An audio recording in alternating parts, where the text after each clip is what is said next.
श्री राम जय राम जय जय राम। श्री राम जय राम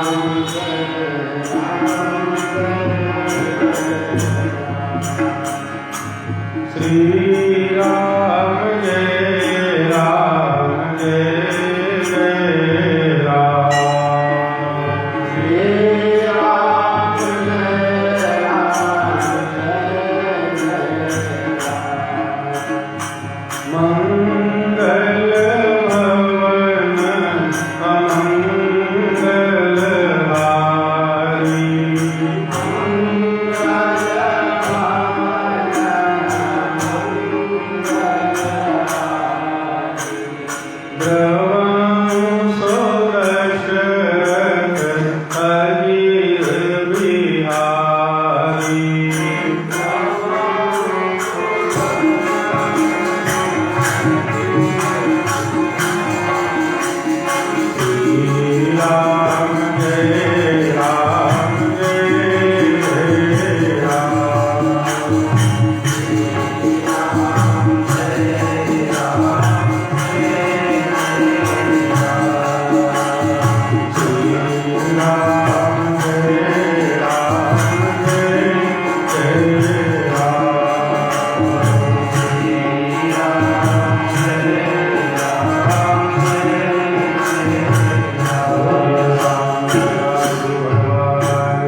अधर्म का नाश हो, प्राणियों में सद्भावना हो, विश्व का कल्याण हो, गौ माता की जय हो, गौ हत्या बंद हो, भारत अखंड हो, धर्म सम्राट स्वामी श्रीधरपात्री जी महाराज की जय हो, सद्गुरु श्री शंकराचार्य भगवान की जय हो, पूज्य दंडी स्वामी श्री हरिमुक्तेश्वरानंद सरस्वती जी महाराज की जय हो, श्री जानकी रमण प्रभु की जय हो, श्री कमलधन हनुमान की जय हो, श्री स्वरूपेश्वर महादेव की जय हो, श्री बूढ़ा महादेव की जय हो, कमलधन के स्थित समस्त देवी देवताओं की जय हो, श्री शिव महापुराण की जय हो, श्री शांत सदाशिव भगवान की जय हो। हर हर महादेव। अनंत कोटि ब्रह्मांड नायक भगवान शांत सदाशिव जी, उनकी शक्ति जगदम्बी माँ जगदम्बा पार्वती मैया, युगल सरकार के चरण कमलों में अनंत कोटि प्रणाम। श्री शिव महापुराण में शौनकादि ऋषि और सूत जी का पावन संवाद चल रहा है, जिसमें प्रश्नोत्तर के क्रम में भगवान शिव जी की पूजा आराधना और सिद्धांत के जो विषय हैं उनकी पावन चर्चा हो रही है। उसी माध्यम से शिव पुराण का श्रवण हम कर रहे हैं। ऋषियों ने पूछा सूत जी से, बंध मोक्ष स्वरूपम ही ब्रूहि सर्वार्थ वित्तम। ऋषिगण कहते हैं, हे सूत जी, आप सर्वज्ञों में श्रेष्ठ हैं, सब जानने वाले हैं, तो अब आप हमें ये बताइए कि बंधन और मोक्ष इसका स्वरूप क्या है, बंधन क्या है और मोक्ष क्या है।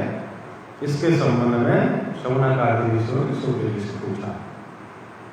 तब सूत जी कहते हैं, प्रकृत्याद्यष्टबन्धेन बद्धो जीवः स उच्यते। प्रकृत्याद्यष्टबन्धेन निर्मुक्तो मुक्तमुच्यते। सूत जी बंधन और मोक्ष के संबंध में बता रहे हैं कि जो प्रकृति के 8 तत्व हैं, जिनमें पंचभूत है, पंच तन्मात्रा इत्यादि है, प्रकृति है, बुद्धि है, महत्तत्व है और त्रिगुणात्मक अहंकार। प्रकृति बुद्धि के साथ महत्तत्व और त्रिगुणात्मक अहंकार, ये 3 हो गए।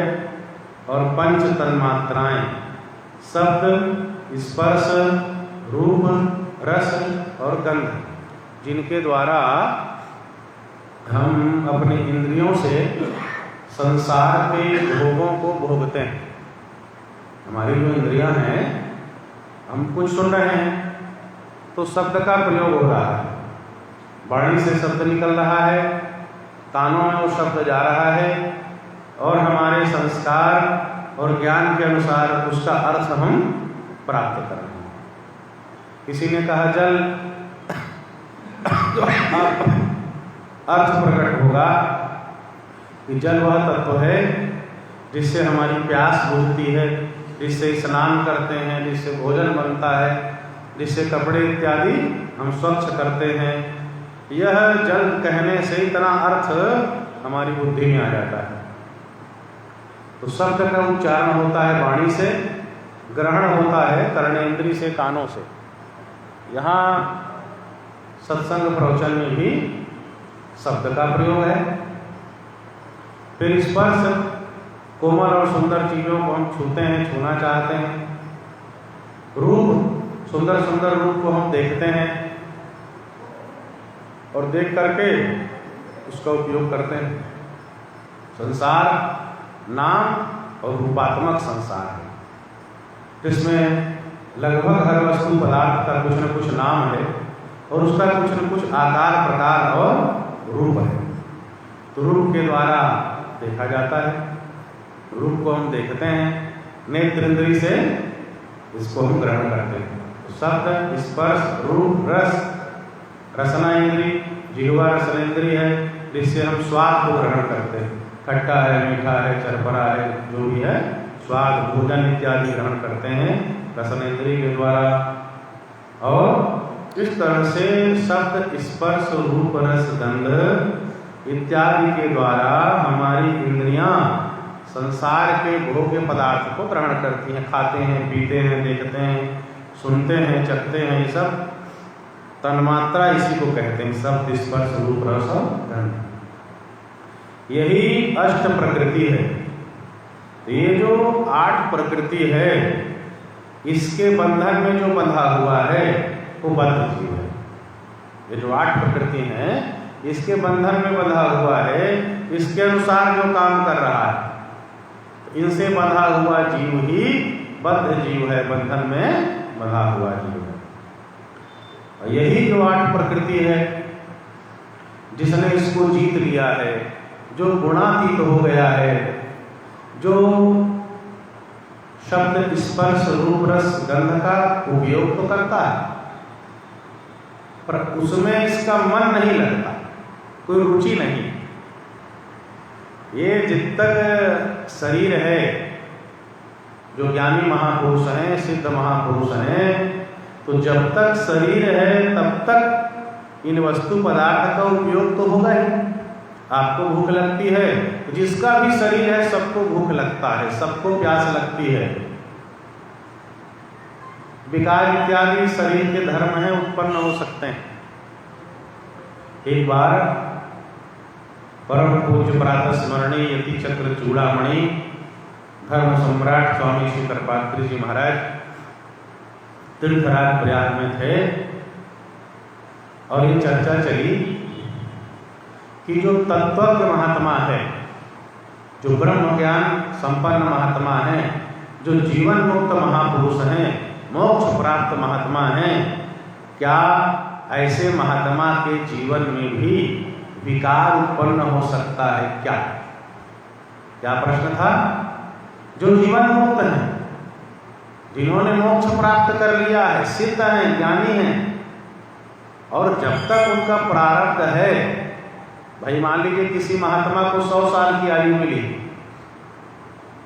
और 60 साल की उम्र में सिद्ध हो गया, ज्ञानी हो गया, ब्रह्म ज्ञान प्राप्त कर लिया, जीवन मुक्त हो गया, कैवल्य मोक्ष प्राप्त कर लिया, तो 40 साल जो उम्र बचा है उसका तो निर्वाह होगा ना, और जो प्रारब्ध है, तो शरीर तो 100 साल तक चलेगा। तो जब शरीर 100 साल तक चलेगा तो शरीर को भोजन भी चाहिए, प्यास लगेगी तो पानी भी चाहिए, रात्रि होगी तो शयन भी करते हुए दिखेंगे। तो जब तक शरीर है तब तक भूख प्यास सोना जगना ये शरीर के धर्म हैं वो चलते हैं। तब प्रश्न उठा ये जो जीवन मुक्त महापुरुष हैं जब तक उनका शरीर है तो क्या उसमें काम आदि विकार कुछ खाने पीने की इच्छा ये हो सकता है कि नहीं? तब धर्म सम्राट जी ने कहा हो सकता है। शरीर है तो इच्छाएं हो सकती हैं, ये विकार उत्पन्न हो सकते हैं। तब कुछ संतों ने कहा महाराज कि जीवन मुक्त महात्मा के जीवन में भी कहीं कुछ विकार आ गए और इसको हम स्वीकार करते हैं, जनता के समक्ष बोलते हैं, तो संत महात्माओं के मान सम्मान में कुछ कमी आ जाए। जीवन मुक्त है तो भी विकार तो है, कभी हो भी सकता है। तो धर्म सम्राट पूज्य परम पूज्य स्वामी कृपालते जी महाराज ने कहा इससे संत समाज का अपमान नहीं होगा और सम्मान बढ़ेगा। सत्य को स्वीकार करने के कारण इस संत समाज ने इस सत्य को भी स्वीकार किया कि जीवन मुक्त महात्माओं के जीवन में भी जब तक शरीर है तब तक विकार उत्पन्न हो सकता है। पर ये बात अलग है, उनके शरीर में विकार उत्पन्न हो जाए तो उनके मोक्ष में कोई अंतर नहीं पड़ता है। वो सिद्ध ज्ञानी महात्मा हैं, उन्होंने मोक्ष प्राप्त कर लिया है तो प्राप्त कर लिया है। उनके मोक्ष प्राप्ति में विकार उत्पन्न होने से कोई फर्क पड़ने वाला नहीं। विकार आएगा चला जाएगा, जो प्रारब्ध है तो प्रारब्ध का निर्वाह वो करेंगे, पर मोक्ष में कोई अंतर नहीं पड़ेगा। उनके ज्ञान की स्थिति में कोई अंतर नहीं पड़ेगा। पर गृहस्थ को ये भी जानना चाहिए, एकदम अंधविश्वास अंधानुकरण किसी का न करे। यह ज्ञान ध्यान रहे कि जब तक शरीर है तब तक विकार इत्यादि आ सकते हैं, हो सकते हैं। इसलिए सावधानी पूर्वक कहीं भी जाए किसी का सेवन सावधानी से होना चाहिए। तो जो प्रकृति आदि अष्ट तत्व हैं जिसमें शब्द स्पर्श रूप रस गंध है, जो इनसे मुक्त हो गया है, जिन्होंने इन पे अधिकार कर लिया है, जो केवल निर्वाह के लिए इनका उपयोग करते हैं। कई जन खाए वर जी थे और कई जन जिए वर खाते।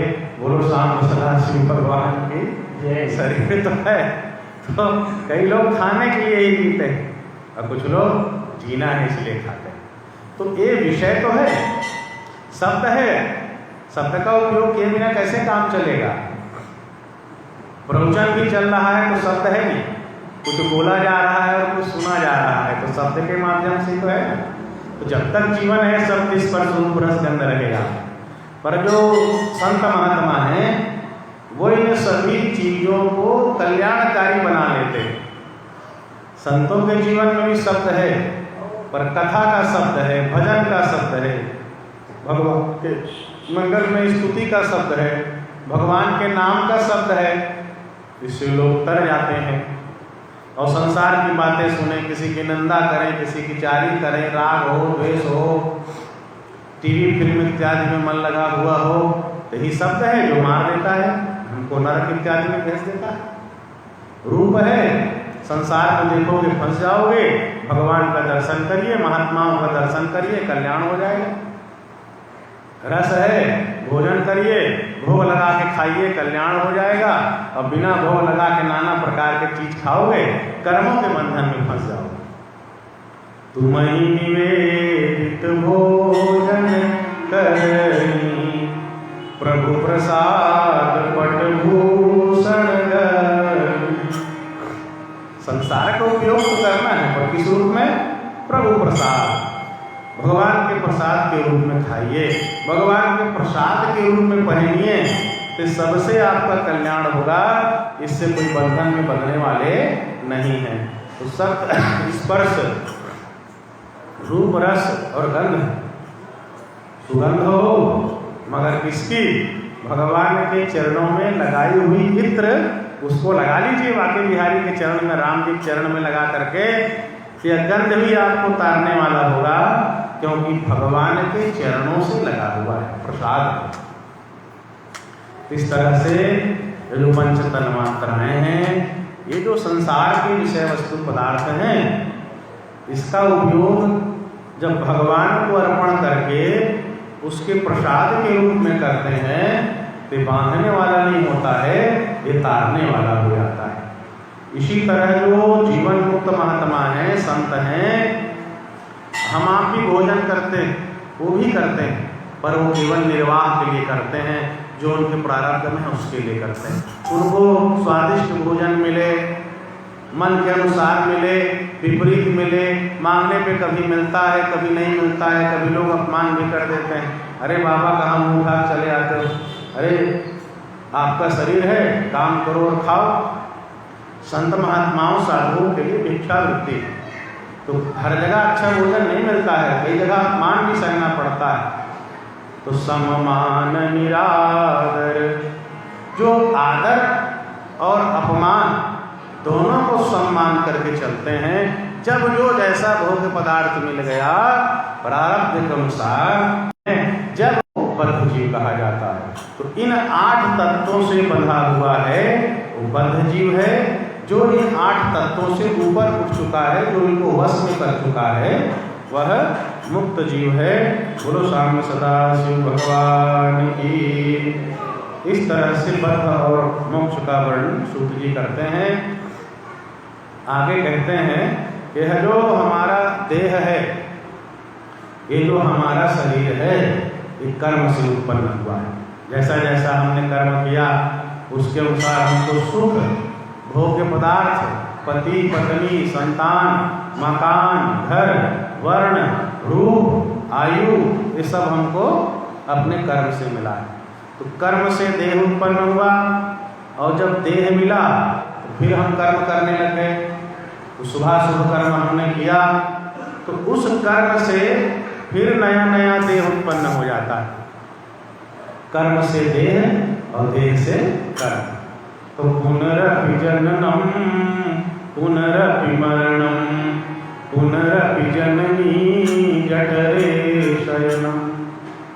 तो हम आप जीव संसार के इसी चक्र में फंसे हुए हैं, बार बार जन्म लेते हैं माँ के गर्भ से, और पाप और पुण्य करते हैं, और उस पाप और पुण्य को भोगने के लिए फिर नया शरीर मिलता है, और उस शरीर को पा करके भोगों को भोगते हुए फिर नया नया हम कर्म करते हैं, उससे फिर नए नए शरीर का निर्माण हो जाता है।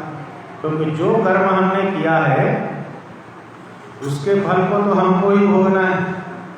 पाप हमने किया है तो उसका फल दुख हम ही भोगेंगे, पुण्य हमने किया है तो उसका फल सुख हम ही भोगेंगे।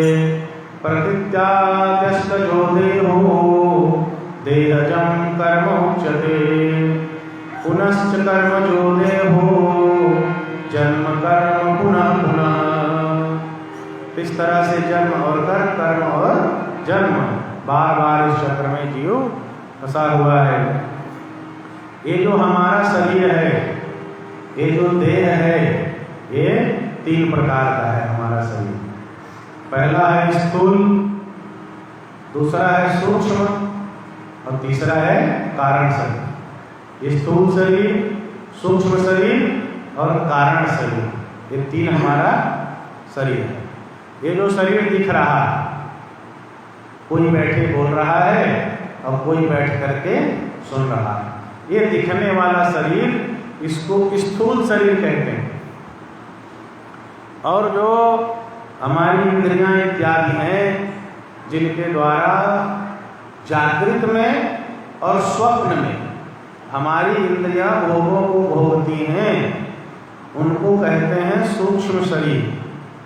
जागृत में भी इंद्रियों भोग, स्वप्नावस्था में भी। आप स्वप्न देखते हैं, कभी अच्छा अच्छा भोजन करते हैं, कभी नदी में तैरते हैं, कभी उड़ते हैं, कभी भयानक वस्तु भी दिखाई देता है, कभी डर जाते हैं, कभी कोई मारने दौड़ाता है, तो अपने प्राणों को बचाने के लिए आप भागते ही हैं। आप तो सोए हो, जरा सोचो हो, कौन मारने दौड़ा रहा है, कौन भाग रहा है? आपका शरीर तो बिस्तर में पड़ा है, आप कहाँ हो? कौन से धरातल पे कोई है जो दौड़ा रहा है मारने, और आप कहाँ हो, भाग रहे हो? सोए भी हो, स्थूल शरीर सोया है, कोई शरीर तो है ना जिससे स्वप्न में भाग रहे हो, अच्छा अच्छा खा रहे हो, अच्छा देख रहे हो, पहन रहे हो, कर रहे हो।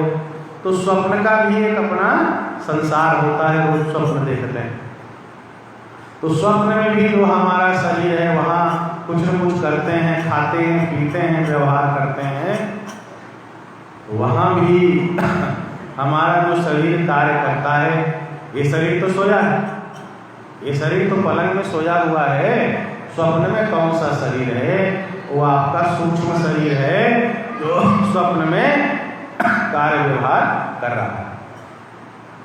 एक आपका शरीर है कारण शरीर, जिसको अज्ञान शरीर कहते हैं। जब तक अज्ञान है, जब तक अविद्या है, तब तक जन्म पे जन्म, जन्म पे जन्म होता ही रहेगा। ये जन्म और कर्म का चक्र चलता रहेगा जब तक कारण शरीर और अज्ञान है, तब तक। जब आप सोते हो सुसुप्ति में, गाढ़ी नींद में आप चले जाते हो, जहाँ स्वप्न भी आपको नहीं आता है, उस समय जो आत्मा का आनंद प्राप्त होता है, अंदर का जो आनंद मिलता है, उसको ग्रहण करने वाला आपका कारण शरीर है। उस समय कारण शरीर उस आत्मानंद का अनुभव करता है। तो इस तरह से ये जो दिख रहा है स्थूल शरीर है। जागृत और स्वप्न दोनों अवस्था में इंद्रियां भोगों को भोगती हैं। स्वप्नावस्था में भी सक्रिय रहती हैं। हमारी पंच ज्ञानेंद्रिय हैं, तन्मात्रा इत्यादि है, ये सब सूक्ष्म शरीर है। और जो हमारी अविद्या है, जो हमारा अज्ञान है, वही कारण शरीर है। और जब तक कारण शरीर नष्ट नहीं होता, तब तक बार बार जन्म इत्यादि होते रहता है। तो वो कारण शरीर नष्ट होता है ज्ञान से। जब आत्मज्ञान हो जाता है, जब ब्रह्म ज्ञान हो जाता है, जब शिव ज्ञान हो जाता है, शिव तत्व का, जब समर्थ गुरु मिल जाते हैं, ज्ञानवान गुरु मिल जाते हैं, उनकी कृपा से व्यक्ति उनका सत्संग करते हुए, आदेश का पालन करते हुए, सेवा करते हुए इन तत्वों को प्राप्त करता है, तब ज्ञान के द्वारा कारण शरीर नष्ट हो जाता है। और ये शरीर समाप्त होता है तो प्रारब्ध समाप्त हो जाता है, और संचित इत्यादि है वो सब ज्ञान से कर्म इत्यादि समाप्त हो जाते हैं। इस तरह से तीन शरीर का वर्णन आया। और इस तरह से जो जीव है, जो प्रारब्ध कर्म के अनुसार सुख और दुख को भोगता है, पाप के अनुसार दुख भोगता है, पुण्य के अनुसार सुख भोगता है। इन्हीं चीजों में जो कर्म के पास में बंधा हुआ है, वह काल चक्र के द्वारा, कर्म चक्र के द्वारा कर्मों में बंधा हुआ जीव इस संसार चक्र में बार बार घुमाया जा रहा है। इस तरह से कर्मों का, कर्म के बंधनों का बड़ा सुंदर वर्णन शिव पुराण में चल रहा है। आइए भजन श्रवण करते हैं, और भजन श्रवण करके आगे के प्रसंग की चर्चा करेंगे। बोलिए सांब सदा शिव भगवान की।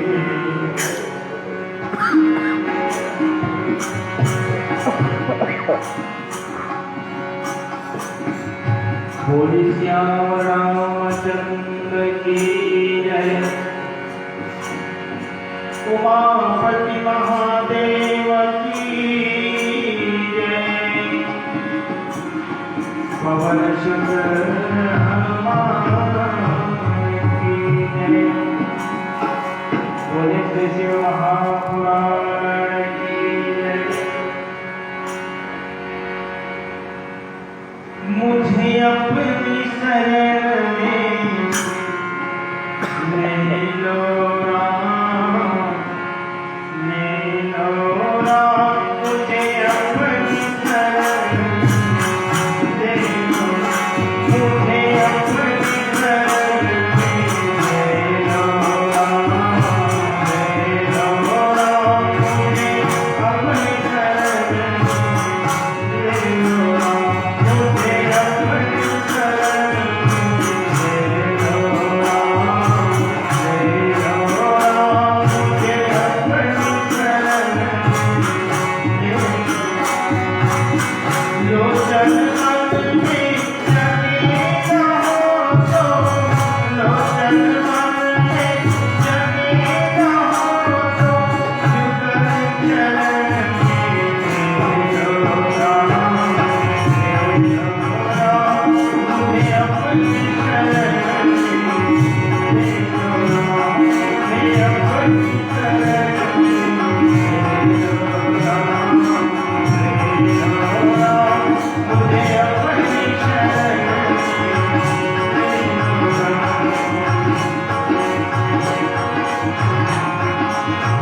सारे जीव प्रकृति रूपी अष्ट तत्व के वश में है। उनसे ही हमारा शरीर उत्पन्न हुआ है। शरीर से हम कर्म करते हैं, सुबह शुभ कर्म, उस कर्म के फल को भोगने के लिए फिर नया शरीर मिलता है। यह चक्र चल रहा है जिसमें संसार के सभी जीव, हम आप सब इस चक्र के द्वारा घुमाए जा रहे हैं। सूत जी कहते हैं जिन्होंने इस चक्र का निर्माण किया है, कर्म का चक्र, प्रकृति, अष्ट तत्व जो इनके वश में हैं, ऐसे भगवान शिव की आराधना करनी चाहिए इस कर्म के चक्र के बंधन से मुक्त होने के लिए। ये जो प्रकृति इत्यादि तत्व है ये सब भगवान शिव के वश में है। सारे तत्वों को, अष्ट तत्वों को, पंचमहाभूत, तन्मात्रा, जितनी चीजें हैं सब भगवान शिव से उत्पन्न हैं। सारी चीजों को उन्होंने अपने वश में कर रखा है, इसलिए उनको शिव कहते हैं। दूसरे किसी ने प्रकृति और सभी तत्वों को अपने वश में करके नहीं रखा है, परमात्मा शिव ने ही रखा। इसलिए इस कर्म जाल से, कर्म चक्र से बाहर आना है तो सब पर शासन करने वाले भगवान शिव की आराधना करनी चाहिए। वही शिव सर्वज्ञ है, परिपूर्ण है, निष्प्रिय है। शिव एव ही सर्वज्ञ परिपूर्णश्च निष्प्रिय। वो सर्वज्ञ हैं, सदैव तृप्त रहते हैं, अनादिबोध है, हर चीज को जानते हैं, सर्वतंत्र स्वतंत्र हैं। उनका जो ज्ञान है, शक्तियां हैं, नित्य रहती हैं, कभी समाप्त नहीं होती। अनंत शक्तियों को अपने अंदर धारण करके भगवान महेश्वर ने, शिव ने अपने अंदर रखा हुआ है। भगवान शिव की कृपा प्राप्त करनी है, इन सब चीज़ों पे विजय प्राप्त करना है, मोक्ष प्राप्त करना है, तो प्रेम से उनका पूजन करना चाहिए। शिव प्रसाद लाभार्थम शिवमेव प्रपूजये। उनकी पूजा करें तो उनकी कृपा, उनका प्रसाद हमको प्राप्त होता है। पूजा कहाँ कैसे करें? लिंगे वेदे भक्त जने शिवमुद्दिश्य पूजये कायेन मनसा वाचा धनेनापि प्रपूजयेत्। भगवान शिव के लिंग में, उनके मूर्ति में, वे विग्रह में, या भगवान शिव के भक्तों में, जो शिव के भक्त हैं, उन शिव भक्तों में भी आप भगवान शिव की पूजा, शिव की भावना करके पूजन कर सकते हैं। शरीर से, मन से, वाणी से, अपने धन से, जो आपके पास है उससे भगवान का पूजन करके विशेष कृपा आप प्राप्त कर सकते हैं। जब जीव पर भगवान शिव की कृपा होती है, पूजन के द्वारा, जप के द्वारा, साधन के द्वारा, ध्यान के द्वारा, भजन के द्वारा शिव ज्ञान होता है, शिव कृपा होती है, तो समस्त प्रकृति के बंधनों से जीव मुक्त हो जाता है भगवान शिव की कृपा से। अपने आत्माराम स्वरूप में स्थित हो जाता है, जो उसका आत्माराम स्वरूप है, जिसमें कोई उपाधि नहीं है, कोई अज्ञान नहीं है, कोई अविद्या नहीं है, निर्मल निष्कलंक आनंद स्वरूप स्वस्वरूप है, उसमें जीव स्थित हो जाता है, वह मुक्त है। उनको भगवान शिव के लोक में निवास मिलता है। इसको सालोक्य मुक्ति कहते हैं। जो प्रकृति आदि बंधनों से मुक्त हो जाता है, अपने आत्माराम स्थिति में, स्वयं की स्थिति में स्थित हो जाता है, उसे फिर किसी भी सुख या किसी भी वस्तु पदार्थ के लिए संसार के किसी व्यक्ति पर आश्रित रहना नहीं पड़ता। किसी से कुछ मांग ले, ले ले, खा ले, देख ले, पहन ले, किसी का आश्रयता नहीं रहती उसको। अपने से ही तृप्त रहता है, अपने में ही आनंदित रहता है। ना कोई उसको दुख पहुंचा सकता, ना किसी की चीज, किसी व्यक्ति वस्तु की उसको आवश्यकता है। सभी बंधनों से ऊपर हो जाता है, वो भगवान की कृपा से शिवलोक में निवास करता है। इसका नाम है सालोक्य मुक्ति। भगवान के लोक में निवास करना, भगवान के धाम में निवास करना, ये सालोक्य मुक्ति है। जब तन्मात्रा, प्रकृति के साथ जो तन्मात्राएं हैं, शब्द, स्पर्श, रूप, रस, गंध, इस पे भी जीव विजय प्राप्त कर लेता है, तब जगदम्बा माता पार्वती और शिव दोनों का सानिध्य मिल जाता है, दोनों का सामीप्य मिलता है। इसका नाम है सामीप्य मुक्ति। भगवान के पास में रहना, भगवान के निकट में रहना। और जब मुक्ति का क्रम आगे बढ़ता है, तो जो भगवान के आयुध हैं, जैसे भगवान त्रिशूल धारण करते हैं, मस्तक में चंद्रमा है, 3 नेत्र है, हाथ में डमरू है, बागंबर है, मृक्षाला है, भस्म लगाते हैं, ये सब उसका भी स्वरूप हो जाएगा जिन्होंने यह मुक्ति प्राप्त कर ली है।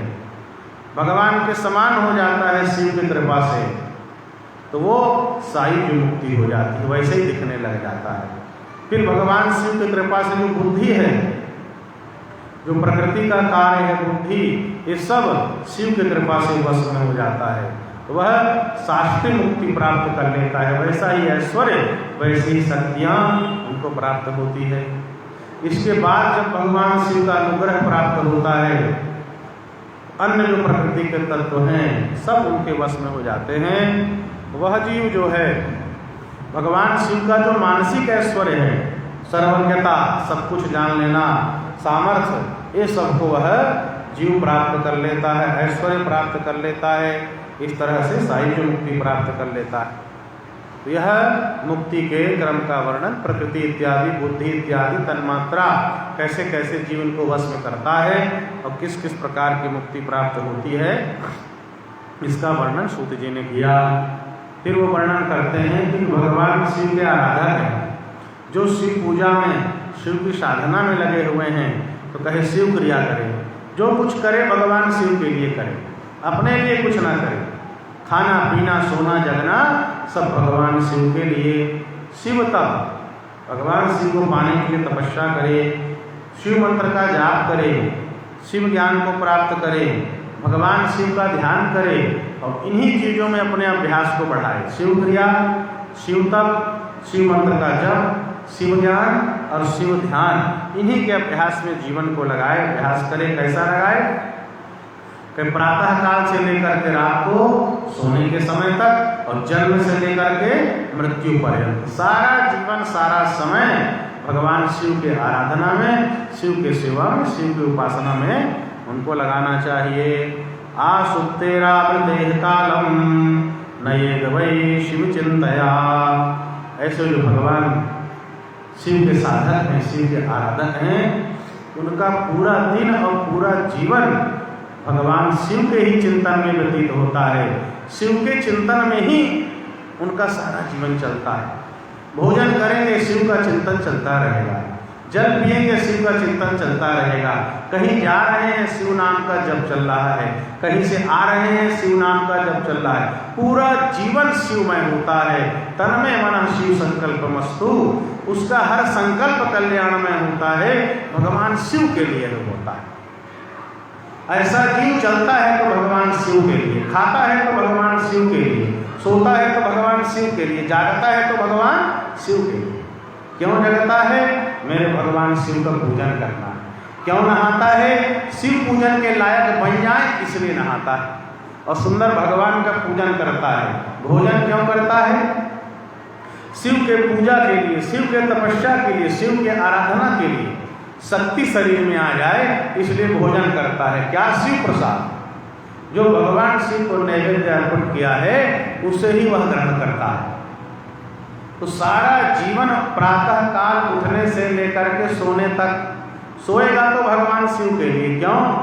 सोएंगे तो स्वस्थ रहेंगे, और प्रातः काल उठ करके फिर भगवान शिव का ध्यान करना है, फिर शिव का पूजन करता है। ऐसा जो शिव योगी है वो भगवान शिव को छोड़ करके दूसरा काम करता ही नहीं, शिव को छोड़ करके दूसरा जानता ही नहीं। शिवमय जीवन है, शिव तत्वमय जीवन है, शिव ही उसका जीवन है। उसी के लिए खाना पीना, जगेगा शिव के लिए, और दिन भर शिव चिंतन, शिव सेवा, शिव पूजा, शिव आराधना बीतेगा। तो दिन से लेकर के रात तक और जन्म से लेकर के मृत्यु पर्यंत शिव चिंतन, शिव का स्मरण बना रहता है। इस तरह से निरंतर शिव साधना में जो जीव लगा हुआ है वो शिव का साधक है, वह शिव योगी है, शिव क्रिया योगी है, शिव चिंतन में लगा रहता है। इस तरह से साधना आराधना करे, लिंग में, वेद में, शिव के भक्तों में भगवान का पूजन करे।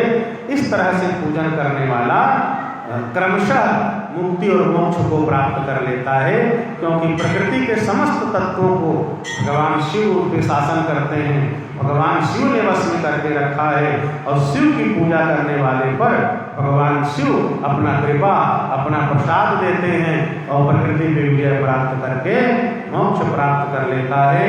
बोलिए शाम सदा शिव भगवान की। ऋषियों ने आगे प्रश्न किया सूत जी से, हे सूत जी, जो भगवान का शिवलिंग होता है उसमें भगवान शिव की पूजा कैसे करें? शिवलिंग का प्रकार क्या है, इसका वर्णन करिए। तब सूत जी महाराज वर्णन करते हैं कि जो प्रणव है, जो ओंकार है, ये प्रथम शिवलिंग है। सबसे पहले भगवान शिव के मुख से कोई वर्ण प्रकट हुआ, कोई अक्षर, तो ओंकार प्रकट हुआ है भगवान शिव के मुख से। यह जो ओम शब्द है, ये भगवान शिव के मुख से प्रथम उत्पत्ति इसी की हुई है। तो प्रथम शिवलिंग ये ओम प्रणव ही है, यह सूक्ष्म शिवलिंग है। भगवान शिव का जो पंचाक्षर मंत्र है नमः शिवाय, ये स्थूल शिवलिंग है। ओम एक अक्षर में प्रणव सूक्ष्म शिवलिंग, पंचाक्षर मंत्र स्थूल शिवलिंग। जो विरक्त हैं, जो संत हैं, वो सूक्ष्म का जप करें। हम आप जो गृहस्थी हैं, साधक हैं, वो पंचाक्षर मंत्र का गुरु से उपदेश प्राप्त करके नमः शिवाय, जो चतुर्थ वर्ण के हैं, माताएं हैं, वो शिवाय नमः इस तरह से जप करना चाहिए। गुरु से मंत्र प्राप्त करने के बाद अपने मन से पुस्तक देख करके, पढ़ करके, शिव पुराण में ऐसे लिखा है, विष्णु पुराण में ऐसे लिखा है, इसमें ऐसा तो सब जगह लिखा है, पर कौन से मंत्र को कौन जपेगा, कब प्रयोग होगा, कैसे उसका युक्ति युक्त प्रयोग हो, ये सतगुरु जानते हैं। अब वो जब आपको बताएं, क्योंकि मंत्र भी 3 प्रकार का होता है। एक होता है मित्र मंत्र, जो आपकी सहायता करेगा, आपको फलेगा। दूसरा होता है शत्रु मंत्र, उसका जप करेंगे आपका विनाश हो जाएगा। तीसरा होता है उदासीन मंत्र, कितना जपते रहो कुछ नहीं होता। बोलो शाम सदाशिव भगवान की। तो शत्रु मंत्र, मित्र मंत्र और उदासीन मंत्र, 3 तरह के मंत्र होते हैं। अब ये हमको आपको तो नहीं पता ना, ये मंत्र कौन हमारा शत्रु है, कौन मित्र है, कौन उदासीन है, ये समर्थ गुरु ही बताते हैं। तो किसी भी स्तोत्र का पाठ, किसी भी मंत्र का जप, कोई भी व्रत, कोई भी उपवास, कम से कम अपने पुरोहित से पूछिए, जाइए, क्या विधान है, क्या नियम है, कैसे पालन करना है, कैसे उद्यापन, कितने दिन रहना है, ये पूछ करके सब करना चाहिए। ये पूछ के करने में शास्त्र का एक और सूत्र छिपा हुआ है। लोग कहते हैं कि कुछ भी करना हो, समझ ना रहा हो तो ब्राह्मण से पूछ के कर लो। ब्रह्मवाक्य जनार्दनम, ब्राह्मण के मुख से निकल गया, आप कर सकते हो। तो हम लोग करते भी हैं। ब्राह्मण से पूछने क्यों कहा? शास्त्रों में ब्राह्मण से पूछने इसलिए कहा कि ब्राह्मण जानकार होता है, अध्ययन करता है, पढ़ता है शास्त्रों को। आप पूछेंगे तो वो बता देगा। और महाराज को नहीं जानते, सर्वेश्वर को न जानते। हर व्यक्ति हर चीज को नहीं जानता है, हर व्यक्ति का अधिकार हर चीज में नहीं होता है। महाराज को मान लो पता नहीं है, आपने पूछ लिया, अब महाराज ये सोचने लग जाए, नहीं जानो कहीं मूल गधा समझी और बताए क्या बताए, बोल वृंदावन बिहारी लाल की। हर आदमी हर चीज को नहीं जानता ना। तो महाराज को चाहिए ये ना सोचे कि जजमान मेरे बारे में क्या सोचेगा। उसको ये चाहिए नहीं मालूम तो सीधे सीधे बोल दें, इस विषय को हम नहीं जानते, जो जानता है आप उससे पूछो। यदि ब्राह्मण ने, महाराज ने आपको बता दिया तो आप जो करोगे आपको फल मिल जाएगा। यदि उसने गलत बताया है तो वह पाप 1000 गुना होकर के ब्राह्मण के सिर में चढ़ जाता है। बोल वृंदावन बिहारी लाल की। इसलिए जो प्रायश्चित है, पूजन विधान है, कोई भी वस्तु पदार्थ हो, आप जान रहे हैं तो बताएं, नहीं जान रहे हैं तो नहीं बताना चाहिए। प्रायश्चित इत्यादि के वर्णन में आया कि जो ब्राह्मण प्रायश्चित इत्यादि नहीं जानता है पाप का, किसी ने पूछा, अब वो सोचने लग गया मैं नहीं बताऊंगा तो मुझे अज्ञानी समझेगा, मूर्ख समझेगा, अपने प्रतिष्ठा के चक्कर में, झूठे दिखावा के चक्कर में वो बोल दिया भाई बूढ़ा वहाँ ले जाओ, 5 नारियल चढ़ा लो, बेलपत्ता चढ़ा लो, पूजन कर लो, आपके पाप का प्रायश्चित हो जाएगा। ब्राह्मण ने कह दिया तो आपके पाप का प्रायश्चित हो जाएगा। यदि वो शास्त्र सम्मत नहीं है जो उन्होंने बताया है, यदि उसने कुछ गलत बताया है, तो पूछने वाले ने जो पाप किया है वह पाप 1000 गुना बढ़ करके बताने वाले के सिर में चढ़ जाता है। इसलिए बताने वाले को ही बड़ी सावधानी चाहिए। जानते हैं तो जानते हैं, नहीं जानते हैं कोई बात नहीं। हर व्यक्ति हर चीज़ को नहीं जानता। सर्वे सर्वम न जानाति। तो यहाँ जो प्रणव है वो सूक्ष्म शिवलिंग है, पंचाक्षर मंत्र है, स्थूल शिवलिंग है। तो मंत्रों का प्रयोग किसी भी स्तोत्र का पाठ ये गुरु से प्राप्त करके या ब्राह्मण से सुन करके ही करना चाहिए। इसकी आराधना कर सकते हैं। फिर शिवलिंग के प्रकार का वर्णन सूत जी कर रहे हैं। स्वयंभूलिंगम प्रथमम, बिंदुलिंगम द्वितीयकम, प्रतिष्ठितम चरम चैव, गुरुलिंगम तु पंचमम। 5 प्रकार के शिवलिंग का सूत जी वर्णन कर रहे हैं। प्रथम है स्वयंभूलिंग, जो धरती प्रकृति से उत्पन्न हुए। एक तो है प्रणव सूक्ष्म शिवलिंग, पंचाक्षर मंत्र स्थूल शिवलिंग। इसके अलावा प्रकृति के तत्व से जो उत्पन्न हैं उन शिवलिंगों में प्रथम है स्वयंभू शिवलिंग, दूसरा है बिंदु लिंग, तीसरा है प्रतिष्ठित लिंग, चौथा है चर लिंग और 5वां है गुरु लिंग। तो जो शिवलिंग धरती को फोड़ करके स्वयं प्रकट हो जाते हैं, धरती को का भेदन करके जो शिवलिंग स्वयं प्रकट हो जाए उसको स्वयंभू शिवलिंग कहते हैं। वह नादलिंग के रूप में व्याप्त होते हैं। इसकी जो पूजा है स्वयंभू शिवलिंग की, इसकी पूजन आराधना करने से ज्ञान की प्राप्ति होती है। सोना में, चांदी में या भूमि पर या किसी वेदी में, सोने पर या चांदी पर या पवित्र भूमि में जो गोबर से लिपा हुआ हो सुंदर, और वेदी इत्यादि बना करके अपने हाथ से प्रणव ओंकार मंत्र लिख करके यह जो लिंग बनता है इसको मंत्र रूप लिंग कहते हैं। सोना में बनवा लीजिए, चांदी में बनवा लीजिए, अपने हाथ से जमीन में पवित्र भूमि में शुद्ध गोबर से लिपा हुआ देसी गाय के गोबर से उसमें जो ओंकार लिख करके जो उसकी पूजा करते हैं इसको मंत्र लिंग कहते हैं। और यंत्र लिंग, यंत्र ही बनता है।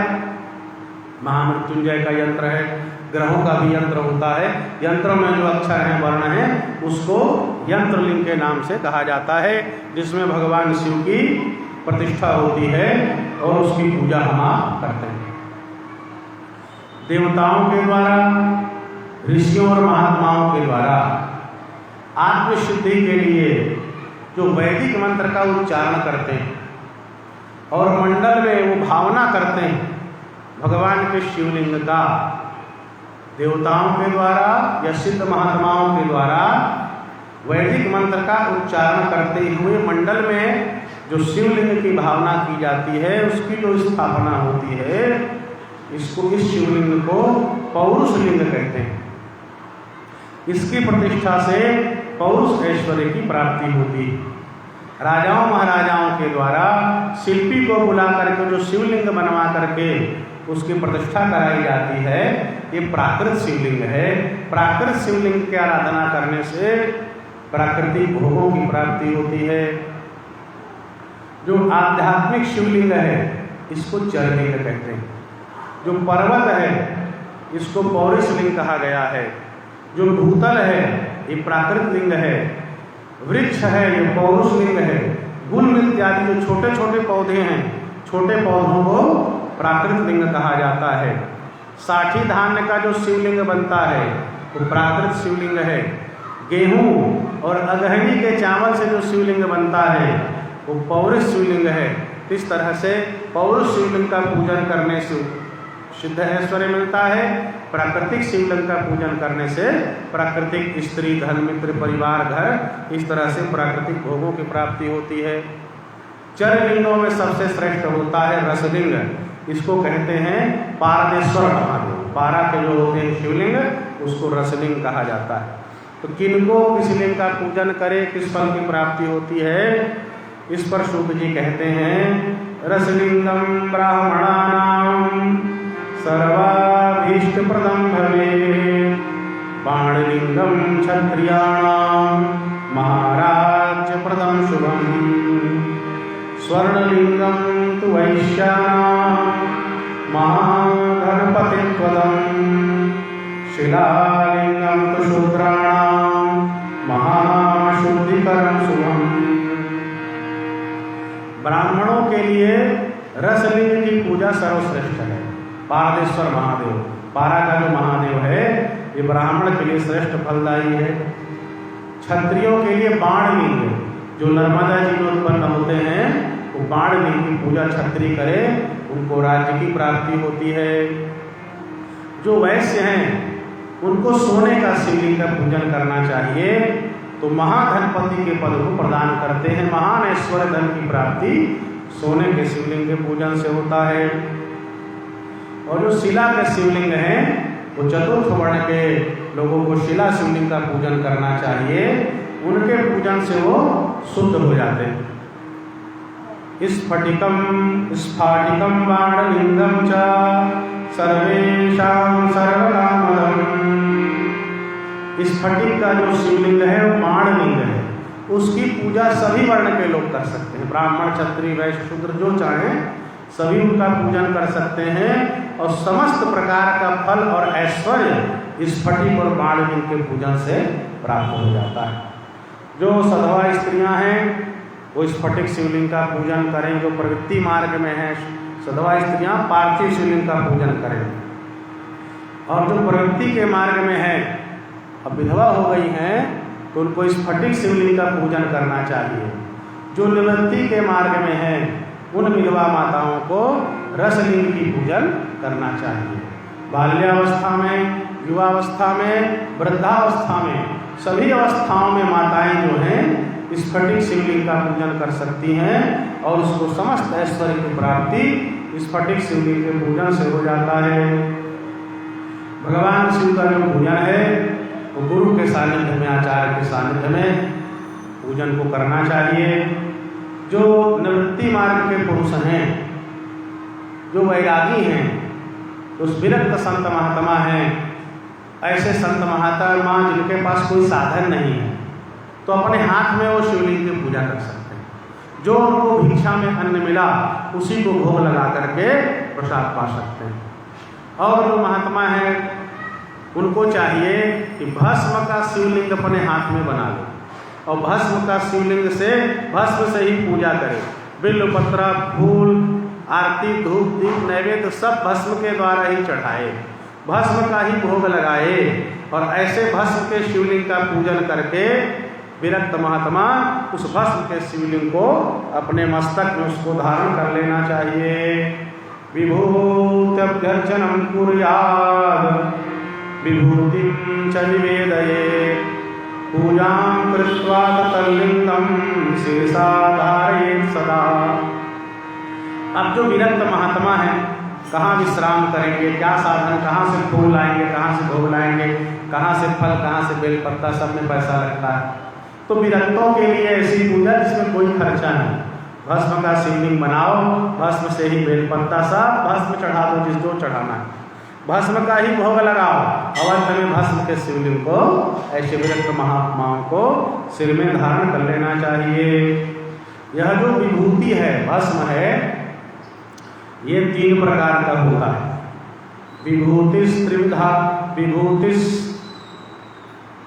त्रिविधा प्रोक्ता लोक वेद शिवाग्निभिः। 3 तरह के भस्म होते हैं। एक है लोकाग्नि जनित, दूसरा है वेदाग्नि जनित और तीसरा है शिवाग्नि जनित भस्म। तो सामान्य अग्नि से जो भस्म प्राप्त होता है वो हमारे घर के वस्तु पदार्थों को शुद्ध करने के काम में आता है।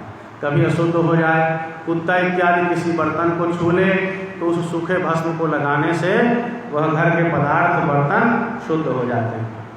दूसरा भस्म होता है वेदाग्नि जनित अग्नि से। तो वेद मंत्रों से, भगवान शिव के अघोर मंत्रों से बिल्व के वृक्ष को अग्नि में मंत्र पढ़ते हुए जलाया जाए, ऐसे अभिमंत्रित अग्नि को शिवाग्नि कहते हैं।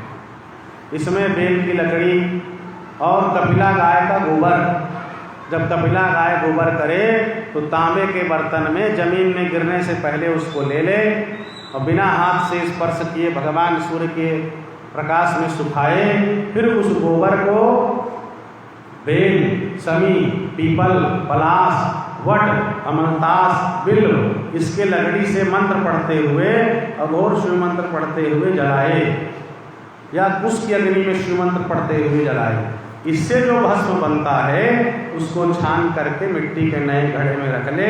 इस भस्म का धारण करने से तेज बढ़ता है और यह भस्म धारण करना चाहिए। इस तरह से वेदाग्नि जनित और सामान्य वेद की अग्नि से और शिवाग्नि जनित इस तरह से भस्म है, इस भस्म को लगाना चाहिए। जिस तरह से राजा अपने प्रजा से कर लेता है, उस कर के भाग से प्रजा के आय का सारांश कुछ अंश लेता है और प्रजा के कल्याण में उसे खर्च करता है, वैसे ही यह जो भस्म है, भगवान शिव जो भस्म को धारण करते हैं तो संसार रूपी प्रपंच को जला करके भगवान शिव ने भस्म कर दिया और संसार के सार को ही भस्म के रूप में भगवान शिव अपने श्री विग्रह पे लगाते हैं। तो भस्म क्या है? ये संसार का सार है। दग्ध्वा सारम गृहीतवान, संसार रूपी प्रपंच को जला करके भस्म कर दिया। जब प्रलय होता है, पाताल लोक से भगवान शेष के मुख से भयंकर अग्नि की ज्वाला निकलती है तो सारा संसार अतल वितल सुतल तलातल ऊपर के लोग सभी जल जाते हैं। पूरी धरती दहकते हुए पिंड की तरह धरती दिखाई देती है। जैसे गोबर का कंडा जब अग्नि में दहकता है, जलता है, लाल लाल दिखाई देता है, ऐसे ही पूरा ब्रह्मांड, पूरी पृथ्वी, पूरी धरती कालाग्नि से जल करके दग्ध पिंड की तरह दिखाई देता है। तो उसके बाद क्या बचता है? राख ही तो बचता है, उसके बाद भस्म ही तो बचता है। तो उस संसार के सार को, प्रपंच के सार को, संसार के सार तत्व को ही भगवान शिव विभूति के रूप में, भस्म के रूप में भगवान धारण करते हैं। दग्ध्वा प्रपंचम तद्भस्म स्वात्मन्यारोपयेत् शिवः उद्धूर्णस्य राजेन जगत सारम गृहीतवान। संसार के सार को ही भगवान शिव ने भस्म के रूप में धारण कर रखा है। भगवान अन्य जो देवता हैं इतने लोग हैं अपने शरीर का श्रृंगार सुंदर वस्त्रों से और रत्नों से करते हैं, किंतु भगवान शिव अपने शरीर का श्रृंगार भस्म से करते हैं।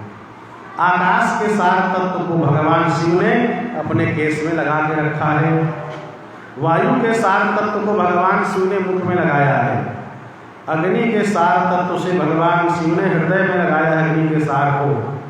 जल के सार तत्व को भगवान शिव ने भस्म के रूप में कटी भाग में धारण किया है। पृथ्वी के सार तत्व को भस्म के रूप में भगवान शिव ने घुटने में धारण किया है। इस तरह से भगवान शिव का सारा अंग संसार और प्रकृति के साथ भस्म से विभूषित है, भस्म से शोभायमान है। भगवान महेश्वर ने जो त्रिपुंड लगाया है अपने मस्तक में, वह त्रिपुंड ब्रह्मा, विष्णु और रुद्र का सार तत्व। जो त्रिपुंड में 3 रेखाएं हैं, तो पहली रेखा ब्रह्मा की, दूसरी रेखा विष्णु की और तीसरी रेखा रुद्र शंकर की, और मध्य में जो तिलक होता है ये पार्वती मैया का, दुर्गा का, जगदम्बा का स्वरूप है। तो ब्रह्मा, विष्णु, महेश और मध्य का तिलक दुर्गा जी का स्वरूप। इस तरह से त्रिपुंड में ब्रह्मा, विष्णु, महेश और पार्वती मैया, दुर्गा मैया, इस सबका वास होता है। भगवान महेश्वर ने ब्रह्मा, विष्णु और रुद्र को त्रिपुंड सार भस्म के रूप में लगा करके भगवान ने रखा है। सूत जी भगवान शिव शब्द का अर्थ बताते हैं। जो शिव शब्द है शक्कर का सा, छोटे की मात्रा और वह, तो सम नित्यम सुखमानंद मिकारः पुरुषः स्मृतः वकारः शक्तिर्मृतम मेलनम शिव उच्यते। तो शिव शब्द में जो शक्कर का सा है उसका अर्थ होता है नित्य सुख एवं आनंद। सा का अर्थ नित्य सुख और आनंद। जो ई का मात्रा है, इकार छोटे ई का मात्रा, वो पुरुष है, उसका अर्थ है पुरुष। जो वह शब्द है वकार, उसका अर्थ है अमृत स्वरूपा शक्ति अर्थात पार्वती। तो नित्य सुख पुरुष रूप भगवान शिव और पार्वती मैया दोनों के सम्मिलित रूप उनका ही नाम है शिव। बोलो शाम सदा शिव भगवान की। ऐसे भगवान शिव को ही अपनी आत्मा मान करके आत्म स्वरूप में भगवान शिव का पूजन करें। पूजन के पूर्व जो भस्म है उसका त्रिपुंड धारण करना चाहिए। सजल अर्थात जल के साथ भस्म को धारण करें। पदार्थ और द्रव्य की शुद्धि करनी है तो बिना जल के भस्म से शुद्धि हो जाती है। जो भगवान शिव की पूजा करते हैं तो दिवा वा यदि वा रात्रौ नारी वा नरो विवा पूजार्थं सजलं भस्म त्रिपुंड्रेणैव धारयेत्। चाहे दिन हो चाहे रात्रि, चाहे नर हो चाहे नारी हो या पुरुष, जब भगवान शिव की पूजा करनी हो तो भस्म, जल सहित भस्म का त्रिपुंड ललाट पे लगाए। इस तरह से त्रिपुंड धारण करके भगवान शिव की जो पूजन करते हैं उनको पूजा का सांग फल अर्थात पूर्ण फल प्राप्त होता है। शिव मंत्र से भस्म धारण करें तो त्रायफम जब धने इत्यादि मंत्र दिया हुआ है, कैसे जल से अभिमंत्रित करें, कैसे लगाएं इस तरह से, और कुछ नहीं तो फिर पंचाक्षर मंत्र से नमः शिवाय शिवाय नमः ये कह करके भस्म धारण किया जा सकता है। यह जो भस्म धारण का स्वरूप है ब्रह्मचर्य, वानप्रस्थ, गृहस्थ, संन्यास, इस सब में जो शिवाश्रमी है श्रेष्ठ माना जाता है। जो भगवान शिव का व्रत करते हैं, भगवान शिव के व्रत और उपासना का ही जिन्होंने नियम ले रखा है, भगवान शिव के अलावा संसार में जो किसी को नहीं जानते, ऐसे एकमात्र शिव में जो निष्ठा रखने वाला है उसको न कोई दोष लगता है न अशौच लगता है, न जनना शौच न मरना शौच। ऐसे शिव भक्त शिव सेवा करते हैं। शिव व्रतैक निष्ठस्य न शौचम न च सूतकम। ऐसे शिव भक्त को जो एकमात्र भगवान शिव के सेवा में सारा जीवन समर्पित है, प्रातः काल से लेकर के रात्रि काल तक और जन्म से लेकर के मृत्यु तक निरंतर जो शिव चिंतन करता है, एकमात्र शिव सेवा, शिव आराधना का शिव व्रत जिन्होंने ले रखा है, उनको न मरण का असोच लगता है न जन्म का सूतक लगता है। कहे भस्म धारण करना चाहिए अपने स्वयं के द्वारा या गुरु कृपा करके लगाएं उनसे लेकर के, नहीं तो मिट्टी से भी तिलक कर लेना चाहिए। ये शिव भक्त का लक्षण है। गुरु शब्द का अर्थ सूत जी बताते हुए कहते हैं, गुणान रुंधयति प्रोक्तो गुरु शब्द से विग्रह। जो गुणों का रोध करता है, जो गुणों को रोक दे, उनका नाम गुरु है। गुण का तात्पर्य यहाँ पे क्या है? सत्व गुण, रजोगुण, तमोगुण। ये जो सत्व रज तम के गुण हैं, जिससे बंध करके हम कार्य करते हैं और संसार के कर्म बंधन के चक्र में फंसे हुए हैं, इन तीनों गुणों को जो रोक दे उनका नाम गुरु है। ऐसे गुणातीत शिव हैं, शिव में ही गुरु स्वरूप का आश्रय होता है। जो गुरु पे विश्वास करते हैं, ऐसे गुरु विश्वासी शिष्यों के तीनों गुणों के सत्व रज तम उसको दूर करते हैं और शिष्य को गुणातीत बना करके शिव तत्व का बोध करा देते हैं। इसलिए भी गुरु कहा जाता है, क्योंकि रजोगुण होगा तो भोग विलास बहुत सारे कर्मों में लग जाएंगे हम। तमोगुण होगा, दिन भर सोते रहेंगे, आलस निद्रा प्रमाद लड़ाई झगड़ा इसमें लगे रहेंगे। ये गुण भी जो हैं मोक्ष में बाधक हैं। तो मुक्ति और ज्ञान में बाधक जो गुण हैं उनका रोध करके रोक करके ज्ञान के लायक पात्र गुरु शिष्य को बनाते हैं और शिव ज्ञान अर्थात ब्रह्म ज्ञान दे करके उसको मोक्ष प्रदान कर देते हैं। इसलिए शिव तत्व का जो बोध करा दे, ऐसे शिव तत्व के बोध कराने वाले को गुरु कहा जाता है। गुणत्रयं यपोह्याग्रे शिवं बोधयति सः विश्वस्तानां तु शिष्याणां गुरुरित्यभिधीयते। इस तरह से सुंदर गुरु शब्द की व्याख्या की। गुरु शब्द का व्याख्या करते हुए सूत जी कहते हैं कि जो गुरु का शरीर है उसको गुरुलिंग कहते हैं। अपने गुरु के शरीर को ही गुरुलिंग कहते हैं और गुरु के सेवा के द्वारा इस गुरुलिंग की पूजा होती है।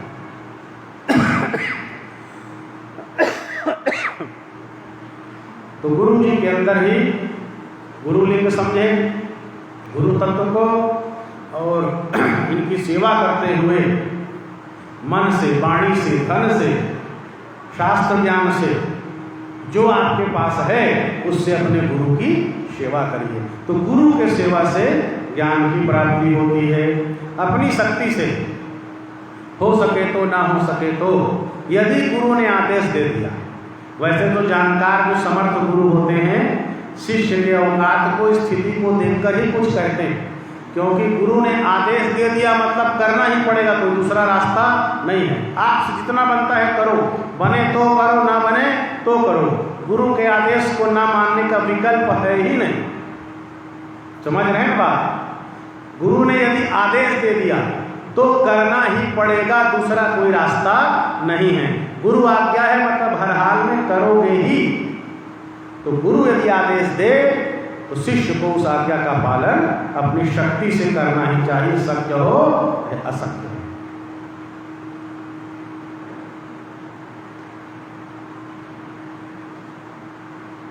अपने शरीर से, अपने धन से अपने गुरु की सेवा करें। कैसे? उनके गुरु को जिन चीज़ों की आवश्यकता है, जिस वस्तु की आवश्यकता है, जिस पदार्थ की आवश्यकता गुरु जी को है शरीर के निर्वाह के लिए, उन वस्तु पदार्थ को ला करके सेवा करना चाहिए। जो साधन शिष्य को प्राप्त हो पहले गुरु को अर्पण करे। भोजन बनाए पहले गुरु को अर्पण करे और गुरु को खिलाने के बाद जो प्रसाद बच जाता है उसे शिष्य को ग्रहण करना चाहिए। वो भी गुरु की आज्ञा लेकर के, गुरु को प्रसाद खिलाने के बाद आज्ञा लेकर के बचा हुआ प्रसाद ग्रहण करे। इस तरह से जो शिष्य होता है गुरु के सानिध्य के कारण गुरु का पुत्र कहा जाता है। शिष्य है गुरु का मंत्र पुत्र होता है।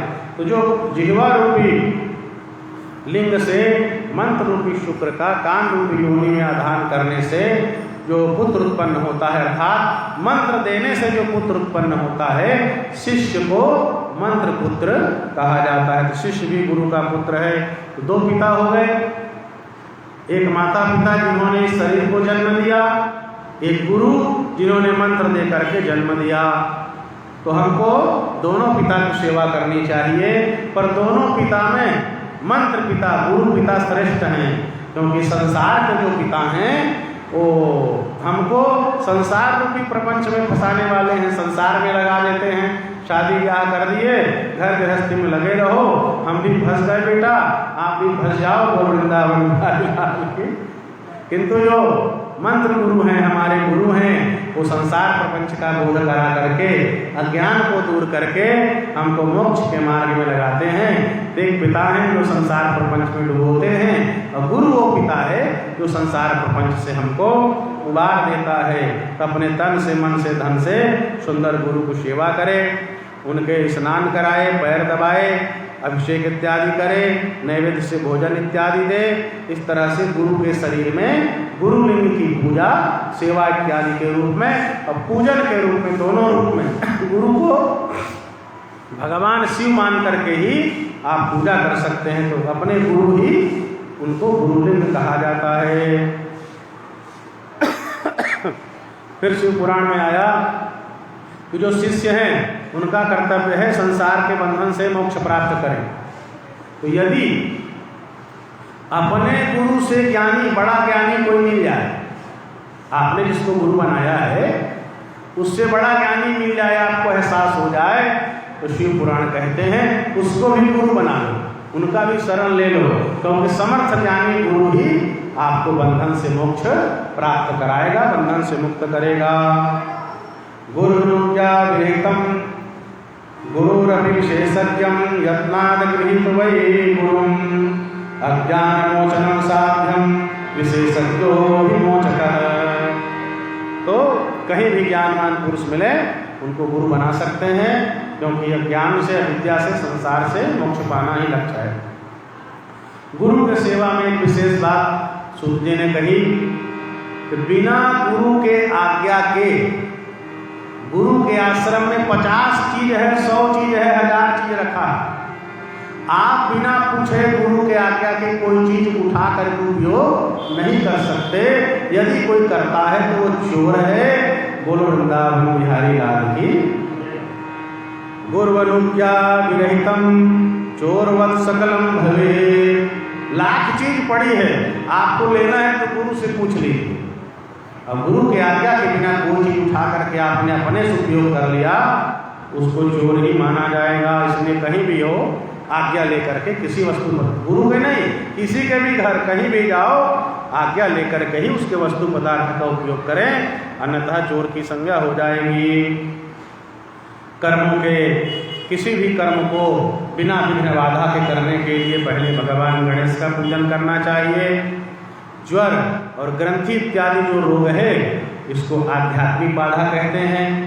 पिशाच का, सियार का, मिट्टी के बाबी का जमीन पर उगना, छिपकली का गिरना, जंतुओं का गिरना, घर में कच्छप, सांप और दुष्ट स्त्री का दिखना, वृक्ष, नारी, गवादी के प्रसूति का दर्शन, तो समझ जाओ कोई दुख आने वाला है। इसको आदि भौतिक बाधा कहते हैं। अपवित्र वस्तु का गिरना, बिजली गिरना, महामारी, ज्वरमारी, हैजा, गौमारी, शीतल ज्वर, अपने जन्म नक्षत्र में ग्रहण लगना, संक्रांति, राशि में अनेक ग्रहों का योग और दुस्वप्न का दर्शन, इसको आधिदैविक बाधा कहते हैं। 100 चांडाल और पतित का स्पर्श, इनका घर के अंदर आना, ये भी भावी दुख का सूचक है। इसके शांति के लिए शांति यज्ञ करना चाहिए। विस्तार से इसमें 8 कलश इत्यादि के द्वारा शांति यज्ञ इत्यादि का वर्णन किया गया है। उत्पात, महामारी और दुख, इसके देवता यमराज हैं। तो इनको दूर करने के लिए, यमराज की प्रसन्नता के लिए काल प्रतिमा, यमराज की एक काल प्रतिमा स्वर्ण की बना करके दान कर देना चाहिए। तो इससे जो है रक्षा होती है। पूर्ण आयु प्राप्त करना है तो तिल का दान करें। रोग का निवारण करना है, कोई रोग है तो घी में, शुद्ध देसी गाय के घी में अपनी परछाई को देख करके उस घी का दान करे तो रोग का निवारण हो जाता है। फिर कहे 1000 ब्राह्मण, नहीं तो 100, नहीं तो यथाशक्ति जो हो सके ब्राह्मणों का भोजन कराए।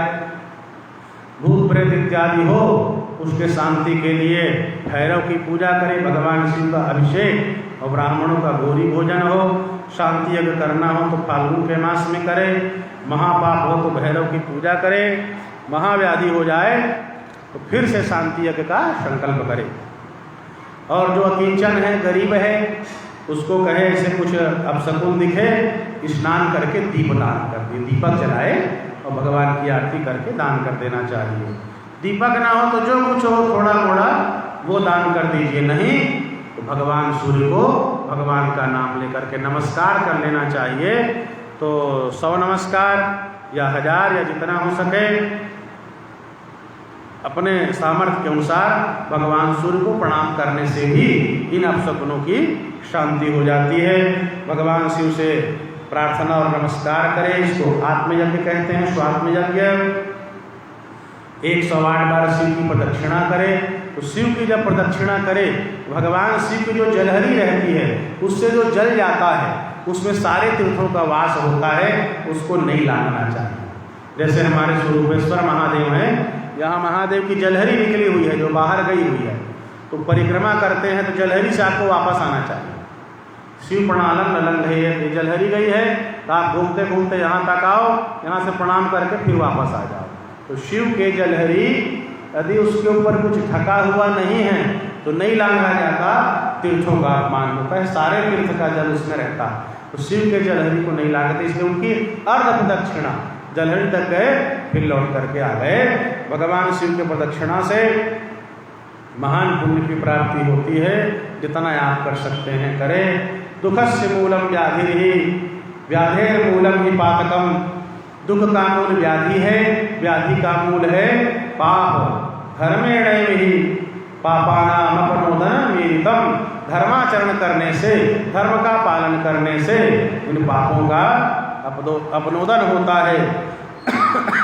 फिर कहा जो कर्मों के बंधन में बंधा हुआ है वह बद्ध जीव है। भगवान शिव की पूजा करें, प्रदक्षिणा और नमस्कार भगवान शिव को अत्यंत प्रिय है। संसार में ऐसा कोई पाप नहीं है जो भगवान शिव की प्रदक्षिणा से नष्ट न हो जाए, इसलिए जलहरी को लांघे बिना भगवान शिव की प्रदक्षिणा जरूर करनी चाहिए। तस्मात् प्रदक्षिणेनैव सर्व पापम विनाशये, भगवान शिव की प्रदक्षिणा से समस्त पाप नष्ट हो जाते हैं। न्यायोपार्जित धर्म से निर्वाह करते हुए भगवान शिव के स्थान में काशी इत्यादि जो भगवान शिव के क्षेत्र हैं वहाँ निवास करें, हिंसा इत्यादि ना करें, क्लेश शून्य जीवन बिताए, पंचाक्षर मंत्र का जप करें। जो भोजन मिले, जल मिले, उसको पंचाक्षर मंत्र से बोल करके शुद्ध कर लेना चाहिए।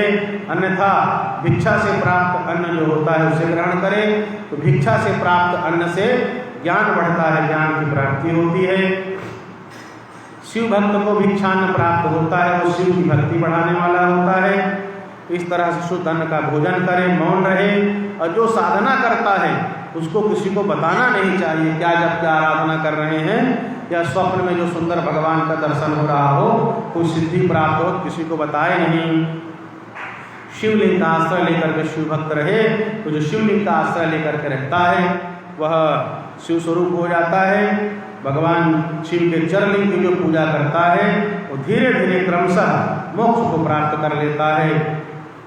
पूजया चरलिंगस्य क्रमान मुक्तो भवेत् ध्रुवम्, भगवान शिवलिंग की पूजा करने से निश्चित रूप से क्रमशः मोक्ष मिलता है। इस तरह से जो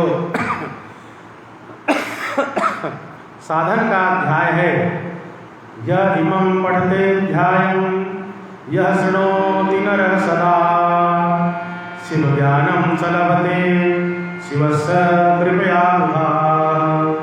इस तरह से जो साधन का अध्याय है, इसका जो पाठ करता है, पढ़ता है या सुनता है, भगवान शिव के कृपा से उसे शिव ज्ञान की प्राप्ति हो जाती है। बोलिए शाम सदा शिव भगवान की। इस तरह से शिव स्वरूप भगवान शिव पुराण और शिव जी हमारे आपके ऊपर कृपा करें और शिव ज्ञान की हम सबको प्राप्ति हो। इन्हीं भावनाओं के साथ बोलिए शाम सदा शिव भगवान की। आइए भगवान की मंगल आरती। हर हर महादेव शंभो काशी विश्वनाथ गंगे। हर हर महादेव शंभो काशी विश्वनाथ गंगे। हर हर महादेव शंभो काशी विश्वनाथ गंगे। हर हर महादेव शंभो काशी विश्वनाथ गंगे। काशी विश्वनाथ गंगे सदा शिव पार्वती संगे। काशी विश्वनाथ गंगे सदा शिव पार्वती संगे। काशी विश्वनाथ गंगे सदा शिव पार्वती संगे। काशी विश्वनाथ गंगे सदा शिव पार्वती संगे। हर हर महादेव शंभो काशी विश्वनाथ गंगे। हर हर महादेव शंभो काशी विश्वनाथ गंगे। भगवान की अपने अपने स्थान पर खड़े हो जाएंगे। भगवान शाम सदाशिव शिव महापुराण मंगल में आरती।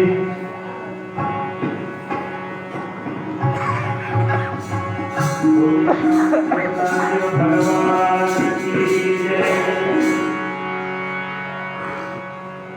ओम जय शिव ओंकार। प्रभु हरि शिव ओंकार। ब्रह्मा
श्री श्याम सदाशिवाय नमः। श्री शिव महापुराणाय नमो नमः।